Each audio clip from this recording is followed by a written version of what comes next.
আজকের এই ভিডিওটি তাদের জন্য যারা প্রায় টেনশনে থাকেন, দুশ্চিন্তা করেন আর মনে করেন জীবনটা আর চলছে না।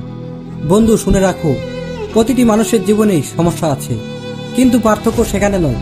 পার্থক্য হলো তুমি সমস্যাটাকে কিভাবে দেখছো। চিন্তা মানে তুমি দুর্বল, এটা ভুল ধারণা। চিন্তা মানে তুমি মানুষ, তুমি সচেতন। কিন্তু যদি সেই চিন্তায় শুধু ভয় আর ব্যথা তৈরি করে, তবে সেটা আর চিন্তা নয়, সেটা নিজের ধ্বংস ডেকে আনা। জীবনে অনেক কিছুই আমাদের নিয়ন্ত্রণে নেই, যেমন গতকাল অপরের কাজকর্ম। তবে আমরা যেটা করতে পারি সেটা হলো নিজের প্রতিক্রিয়া নিয়ন্ত্রণ। তুমি কিভাবে সেই পরিস্থিতিকে দেখছো, এটাই ঠিক করে দেবে তুমি হেরে যাবে নাকি জিতে যাবে।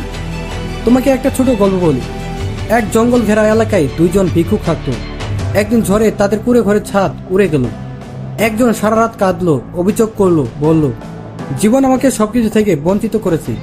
অন্যজন মাথা উঁচু করে আকাশে তারা দেখল, চাঁদের আলোয় মেঘের খেলা উপভোগ করলো, আর বলল, আজ যদি এই ছাদ না উঠতো, আমি এই সৌন্দর্য কখনোই দেখতে পেতাম না।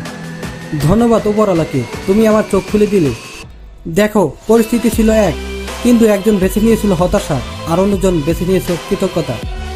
এটাই বাস্তব। জীবনে খারাপ সময় আসবেই, এটা নিশ্চিত।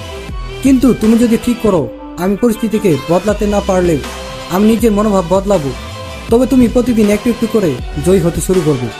বন্ধু, মনে রাখো, চিন্তা করলে সময় নষ্ট হয়, আর পদক্ষেপ নিলে জীবন বদলায়। তুমি যদি জানো এই সমস্যার সমাধান তুমি করতে পারো, তবে কাজ করো। আর যদি সমাধান তোমার হাতে না থাকে, তবে দুশ্চিন্তা করে নিজের মন, শরীর আর দিন নষ্ট করো না।